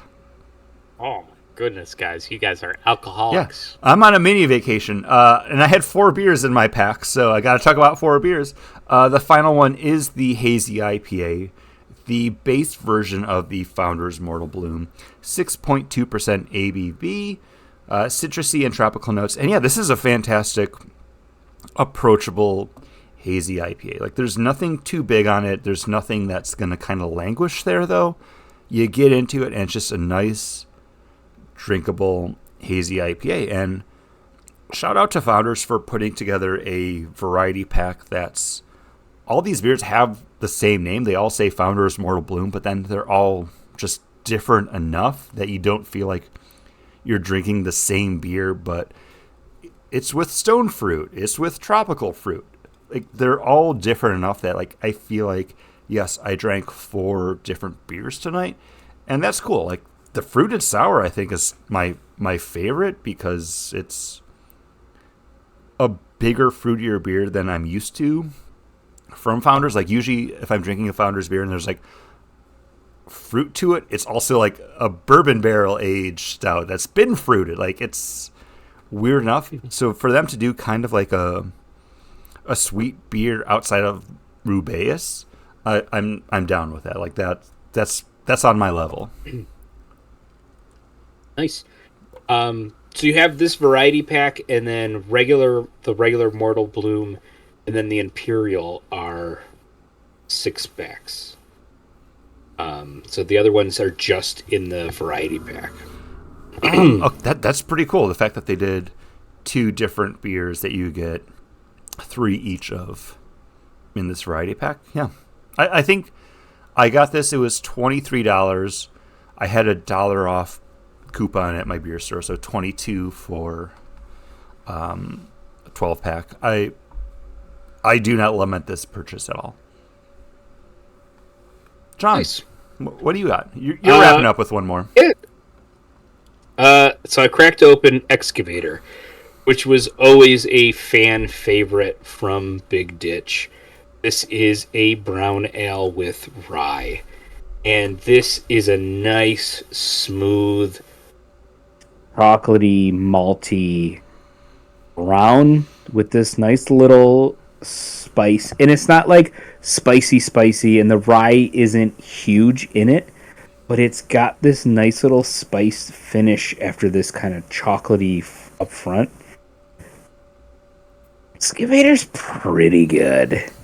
I think their problem is this needed to be a fall, winter, seasonal from them, and it was a year-round beer from them. And it's tough to have this beer and produce it year-round because not everybody is going to drink this dark beer year-round. You should. It's crazy. There's nothing wrong with drinking a dark beer in summer. Like, I do it all the time. They're great. Yeah, but that's because you live in perpetual summer. Yeah. It was 100 degrees today. Like, that was one of those 100 Yes. degrees. That was one of those things that I pointed out to you, Chris, is breweries down in Florida, they make stouts year-round. They make bourbon barrel-aged beers year-round. What is it? Hunapu, which is the Cigar City. One. Yeah. Yeah, their Like, release date for it is like in July. Yeah. So they don't care. Like, it's air conditioned somewhere where you can drink this dark beer. But yeah, like, you go to all those breweries, there's always some type of dark beer, 1 or 2, if not more, and a barrel aged one on tap down there. But Excavator's really great. It's the best beer out of this pack. But I think this would have been more of a success with the brewery if it was a all winter seasonal. Good. John, can you tell me if this is a seasonal or not? The Big Ditch Strawberry Vision sour fruit beer. This is a sour fruit beer? This is a. It's like one of those smoothier, like juicy strawberry. I'm guessing the other berries as well. This is much more. And this is 5.4%. I'm surprised it's that big. That's Very nothing. easy drinking. Very, very, very, very forward. Delicious, really good. Is this seasonal, John, or is this? Yes, it is seasonal. Okay, and that makes sense to me. This is a summertime, spring, summer kind of. So right before COVID, they released Berry Vision, which was their raspberry blueberry sour, and then they also then during winter, and it was a year-round beer, and it was their beer to compete with Minky Boodle, and it did do it was kind of like Minky Boodle's younger brother. It was cheaper, and you got a 6-pack versus a 4-pack. Sounds pretty good to me. When there was that, it's right there. when there was that huge frost in Texas, and it killed all the raspberry plants. Nobody had raspberries, so they actually pivoted away from doing that beer, and they did a seasonal, which was a cranberry vision, which was like a cranberry orange sour. That they brought back 2 years in a row, 3 years in a row maybe for that, and then they let that go. And then last year as a seasonal, they brought out Strawberry Vision, and now they brought it back again. And yeah, it's a good little sour beer. It's nice. It's very light on the tartness. It's not blowing. It is much more a fruited beer up front and then a little tart on the back. It isn't like drinking vinegar. You know, sometimes you can get a sour. Just like, oof. Yeah. No, this is I think you put it perfectly when you said Mickey Boodle's little brother. It's yep, that's it. Nailed it. And even though they can do raspberries again, because raspberries are back in production, it was just that ruined that year for them. They still haven't gone back to. I like the strawberry. They haven't gone back to that berry vision with the raspberry. I'm liking the strawberry. It's just a change up because I think with raspberry it would just be like too close to Mickey Boodle, and I would be like, should I just be drinking a Mickey? Well, aren't they owned by the same people now? No, Community Beer Works and Thin Man. Oh, Community Beer Works. Okay. There we go. Chris, what was your book? My book was Superman Unlimited #1 from DC Comics, written by Dan Slott, art by Raphael Albuquerque. And this was a book that I knew Paul was picking up, and I didn't know if he actually had, and I bought it because it was Dan Slott doing a Superman book. So I was like, yeah, I need to check this out. And like 3 pages into it, I was like, Paul's going to like this book. And Paul responded back, was like, I read it, didn't like it. Or I don't remember what you said, Paul, but I was like, I'm surprised because it's. I like everything except for. This is like one of those first issues, which I like the first issue of. It does a great wrap up of like where Superman is, where he's at, what adventures he actually had, because stupid DC. Well, not stupid, but DC has to reboot continuity all over again all the time. So this basically is like, nope, continuity didn't get rebooted, and we're going to go through all his different adventures and recap them now. Everything was great. I love the take that Superman says, hey, I got it from here. Everything's going to be okay. That's what made me feel okay. like Paul will like this, because it's Superman being Superman I'm loving it. On every page. And everybody's responding to him being like, no, that's Superman. Hey, you see Clark running out of this room right now? That's because he's doing his job. Yeah. and that hits. With Lois Lane, editor in chief, saying that, and it hits well. Mom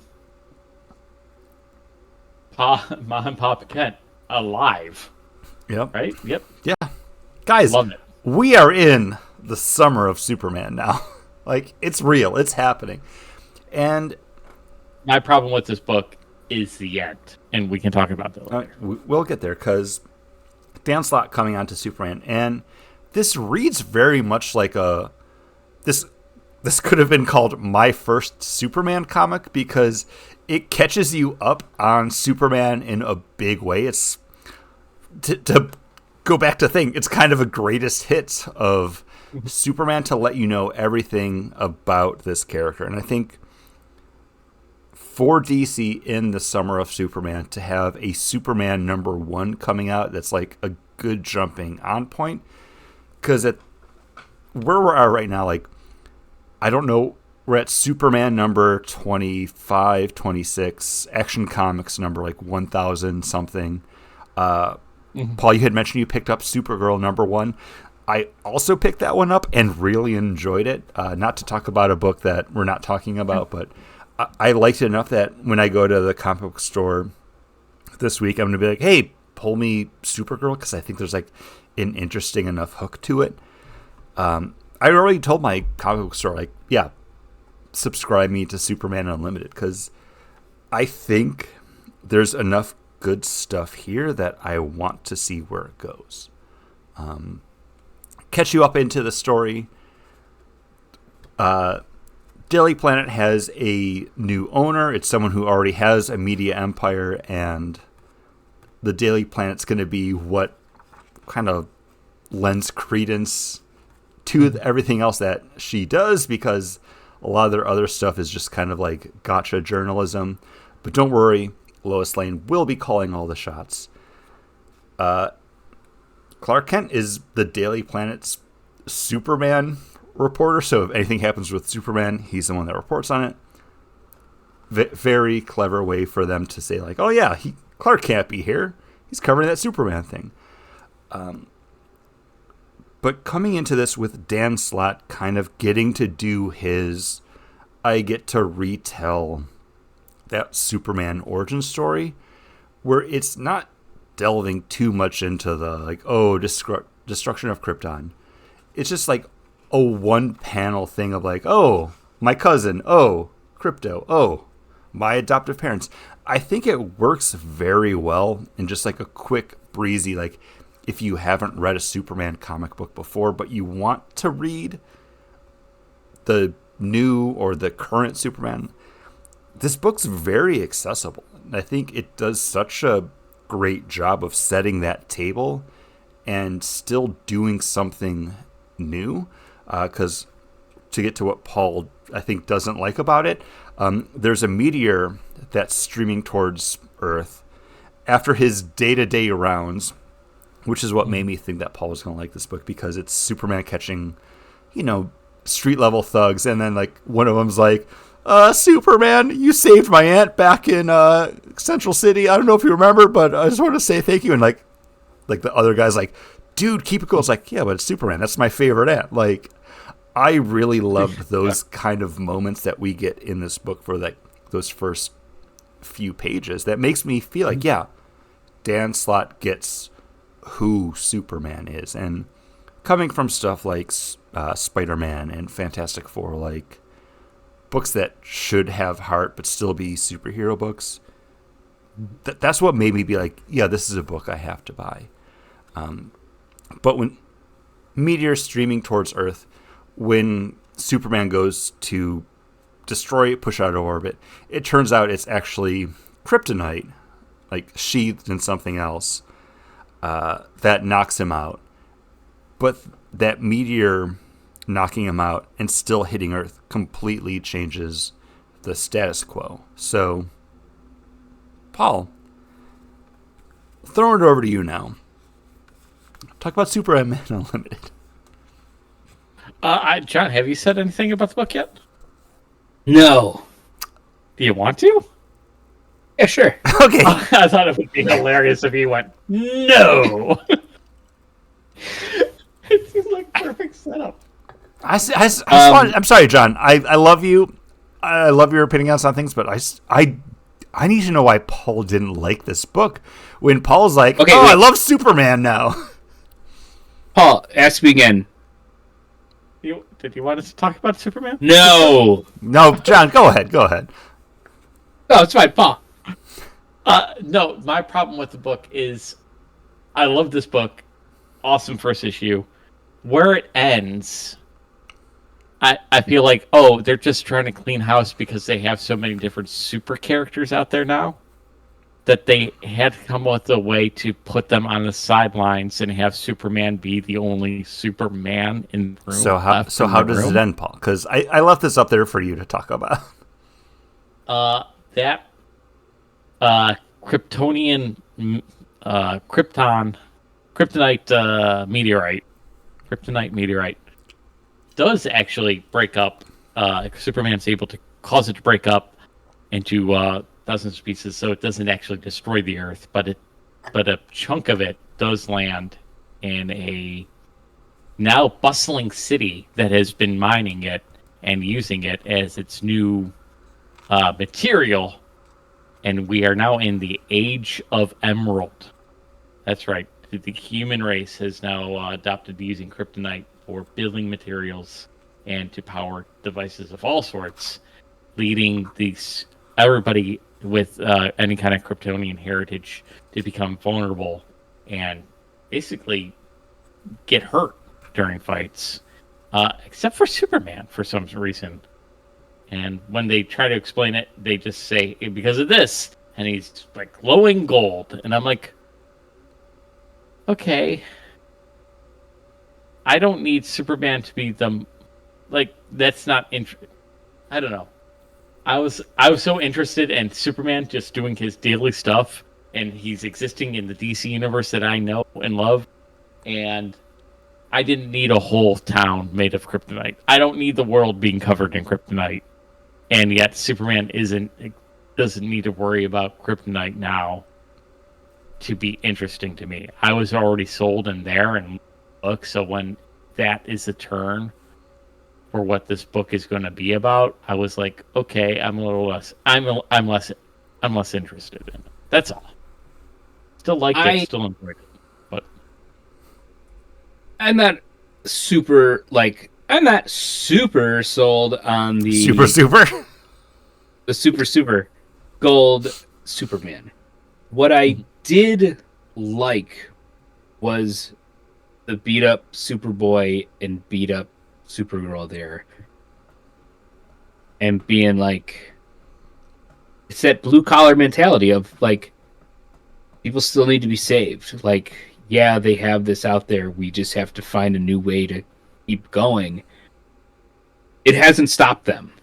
They're still being super. They're still being what Clark has raised that super family to be. And he says that throughout the whole thing. Like, and his last words are, to his son, as he thinks he's about to die, is, make sure your mom knows that I loved her and she was the greatest thing in my life. And it's time for you to step up to be Superman. And it doesn't mean, same thing as like the Thing, it doesn't mean being the strongest person, but knowing how to like use your strength and help people. And his flashback of his entire life is those things of him helping people and those bright moments to give you an idea of who Superman is. Mm-hmm. And yeah, okay, he's got a new ability. The 90s, he split into two and he was red and blue. Like, there's been so many different things, but we also, it's left there of, he's gold now and something to do with kryptonite. We don't know what that gold means. yeah. Or if it's just a light shining on him, a specialty light that then shows it like some sort of black light, and now he shines. He's not going to be gold all the time. It's just on a special light. Who knows? Yeah. And if you do, when they show his statue the two times in the book when he's got the eagle, that statue of him glows super bright and gold in the book as well. I think this is a good Superman book. I think this book, like you said, Chris, it's a great jumping on point for people. And it lets you know about the other people in the family, the super family. You don't really know that Lois has got superpowers in this. Yeah. Those were temporary. Is that already done over in Superman? It's still playing out, but Okay. it's a temporary thing, and they keep on every issue you pick up, they mention again they're temporary. So Yeah. I like Raphael Albuquerque's art. I like his art. I don't think it fits this book. That was something I wanted to talk about a lot, because I love his art too, and I think there's something wrong with it on this book, and I think it's in the coloring. I think I'm used to seeing his artwork like so like subdued and like kind of like I don't want to say like toned down color wise, but putting him on a Superman book where everything needs to be big, bright, and bold, like it doesn't work alongside it. The blues are too dark. It needs to be brighter. It needs to be poppier, and I think that's why this is my number 3, because I like this book. I like the story of it. I like that it's a jumping on point for people who don't read Superman, and there's a lot of history that you kind of get caught up real fast on in this.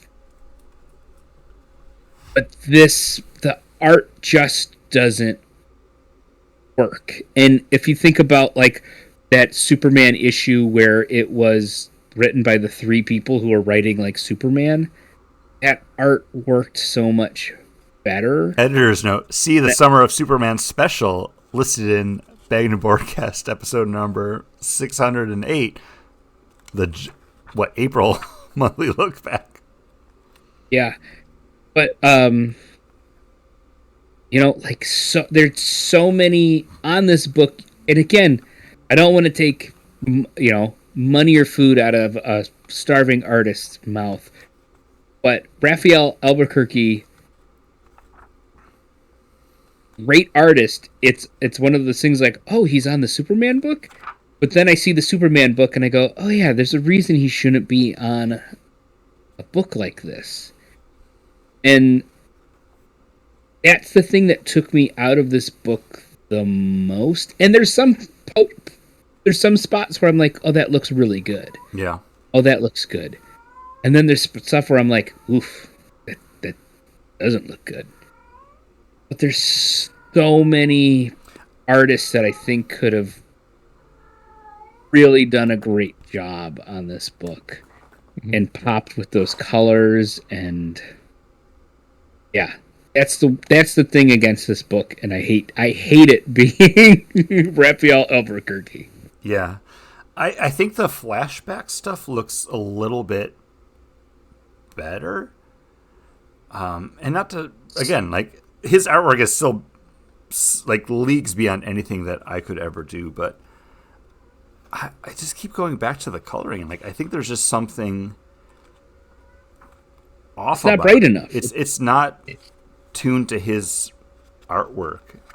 Because then I think back to stuff like American Vampire, like where his artwork was like, it was like toned down a little bit, but it still popped off the page. Like it felt pulpy, it felt real.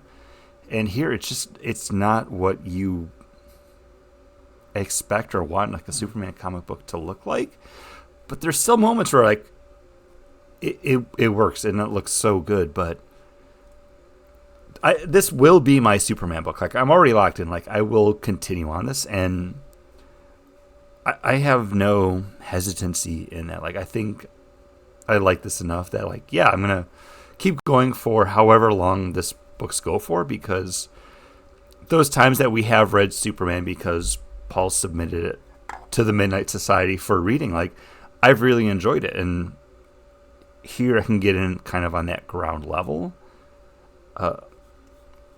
He set the ground for you. He put it. He laid the foundation. I just told you exactly what to go. I hate the fact that an artist I love is the the biggest detraction from this book. And I think that could be corrected and worked with, like, as we continue on. Like, issue 2 might look completely different because, I don't know, his artwork's fantastic, but there's just something here that getting into this book, it just took me out of it. And it's kind of the same thing as The Thing. Like, everything else in this book is selling me on it, and I love it in spite of what I'm seeing. One thing, too, is every single page, Superman looks different. Yeah. And it's like, there's stuff where you're just like, oh, early on, there's a page, would be page 8, where he's flying, and he looks like Alex Ross Kingdom Come Superman in it.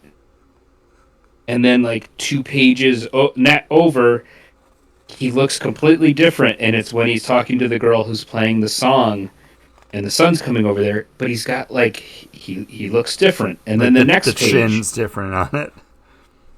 The next page, he looks different in both panels that are on there. You know, and it's just... And then the next page after that, like, it looks even worse.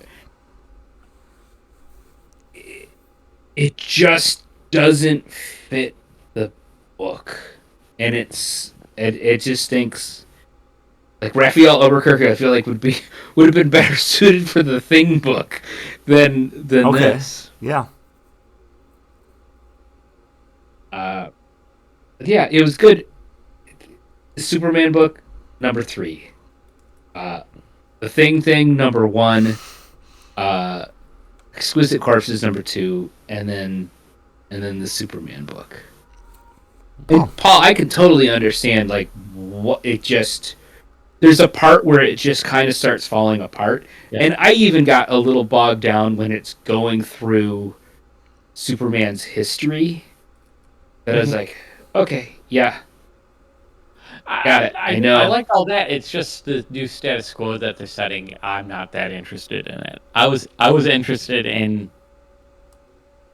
But it's a Dan Slott book. Like, other than it becoming a kind of a jokey, fun romp. Like, he needs to up the stakes. He does the stuff like, oh, I'm going to switch Spider-Man and Doc Ock. Like, he does big swings with characters. Like, and this is a big swing to be like, no, Kryptonite is everywhere now. Good luck. I thought it's very the Superboy and Supergirl there beat up saying that they're, hey, we just got to work around it. We're figuring it out. We're still doing it. This is our new normal. Also, shout out to Martian Manhunter for appearing as Superman. Like, just to, like, keep the status quo. Like, oh no, he's still out there. We're safe. But I thought those 2 characters as that, you know, beat up, but we're still going to do it. I thought that was very Peter Parker Spider-Man-y. Like, they're still going to keep doing it, even though Intergang has a League of Assassins now. Intergang. They all have it. We're here. We're nothing's going to stop us from being heroes. Or let's take a couple punches and feel some pain this time. But yeah, the Martian Manhunter, because I wasn't sure what was going to happen, and when Clark walked in, because they give you that moment, Clark walks in and you don't know it, I was like, oh man, is it a dream? Are they two? Did they? They split him. Split personalities. And then when I saw it was Martian Manhunter, I was like this big, like big, wiped my brow, with the back of my hand, like, oh man, good. Yikes. Paul, your power ranking. Oh, you guys know it. I do, but the listener might not have been taking notes as we were recording. Okay.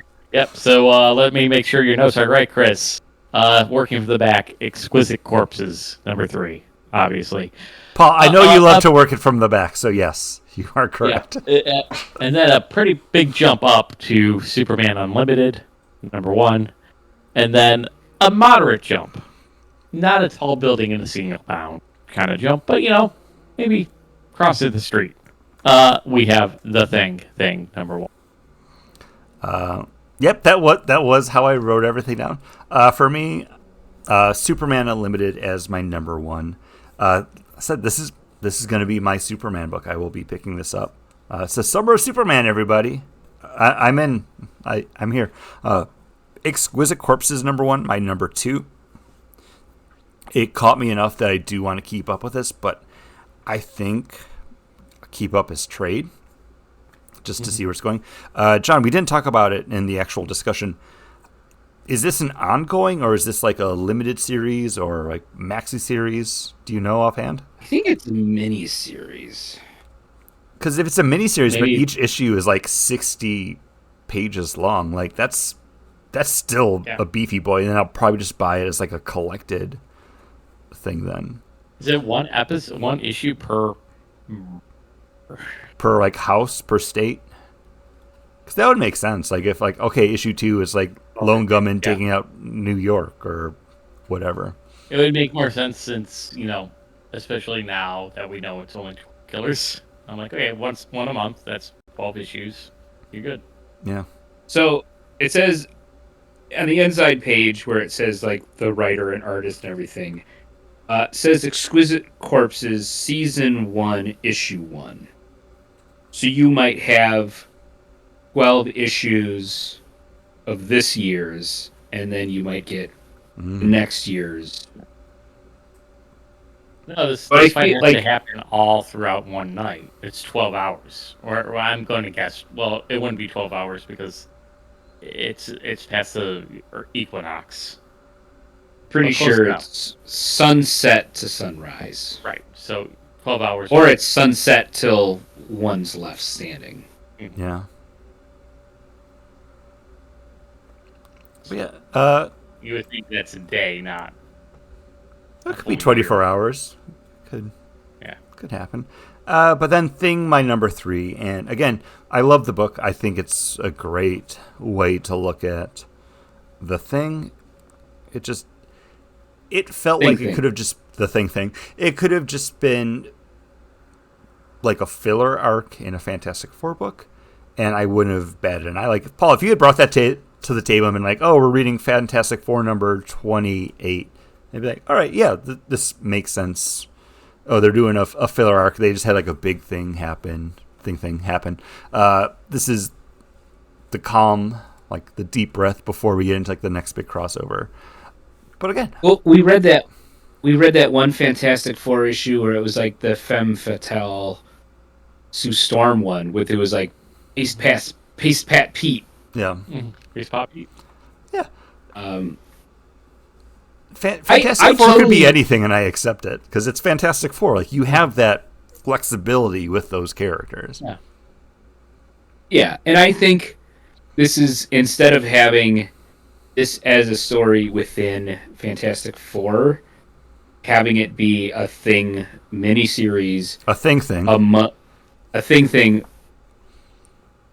a month before the new movie comes out is just another way to get people to buy another book. Wait. Are you saying that's what the Summer of Superman is? Because yeah, obviously, yeah, 100% is. But again, I liked all the books. I don't think there's any bad books this month. It's all just dependent on taste and what you like. And I think if you pick up any of these 3, like they're all engaging reads. So with the Fantastic Four coming out, you're saying it's a summer thing? Summer thing.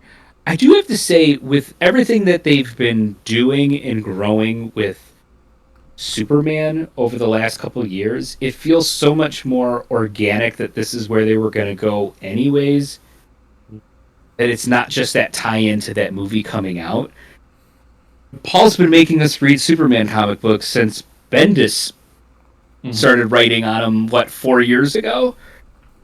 That it feels like a natural progression of these things, Things. of Superman just doing things, of Fantastic Four, or Superman, in his what world. are we talking about? Superman, Oh, natural progression for what they've been doing for Superman to grow his world with his son growing up, taking over the mantle after being like super sons, all that stuff. Like it just felt like them growing the Superman was something that they were planning on doing anyways, and it just happens to coincide with the movie coming out, where the Thing book is just a cash grab. That tracks. Listener, did you check out any of these books? Let us know. Email us over at beggingboardcast@gmail.com or comment on any of the social media posts where you happen to be watching this. Instagram, X. If you're watching it over on the YouTube, or we're everywhere now, baby. Make sure you tune into next week where we're going to be doing by listener recommendation. Our trading policy is going to be another manga. We're going to be reading Vinland Saga, volume number 1, manga about Vikings. So kind of in line with what we already do. And already like because of Northlanders from Brian Wood. That was forever ago. Oh my goodness. That was, but I still love that book. And anytime John picks another Viking book, I'm like, it's good. It's no Northlanders, though. Yeah, have you ever played that Viking game that I have? Golden Axe. No, that's a video game. Vector Man's a video game. That was on Yeah. Sega Genesis. Blast processing. Paul just left. Paul's gone. He's gonna show me some game that he's like, you ever play this game? No, I haven't played the game. You ever played Champions of Midgard? It's pretty good. Vikings. Yeah, it's fun. What's it like? It's a dice drafting kind of game. So you roll dice, then you can pick which, do actions with them. So it's like engine building dice rolling. Your dice are workers. So yeah, have them go out and do stuff. It's fun. No, never played it. You know what? You should probably come over and play it now that you're back from all your vacations. We probably should get another game night going. Yeah, sounds great. He wants to play Wingspan again, but after that, maybe we should get.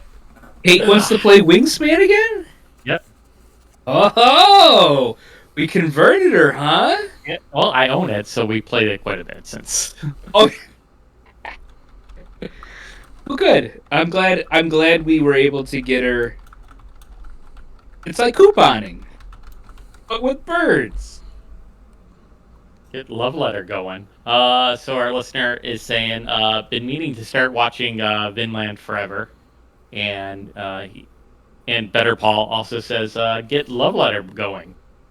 And I don't know if he means the card game Love Letter, which Yes. I'm like, meh. Huh? Yeah, because we play. He and I played it with a couple other people. It's good. It's At Oktoberfest. Yeah, it's no. I forgot I owned the expansions and shoved them all in here. Chances. It's hefty. It's a hefty boy. But hey, thank you for checking it out. We'll see you next week, however you watch or listen to us. In the meantime, before we record, you'll have Chapter 2 of Harry Potter and the Chamber of Secrets coming out on Word Books with Friends, so look forward to that coming out this weekend, and we'll see you on the other side from that. Bye, everybody. Bye. Bye, Paul. Both Pauls.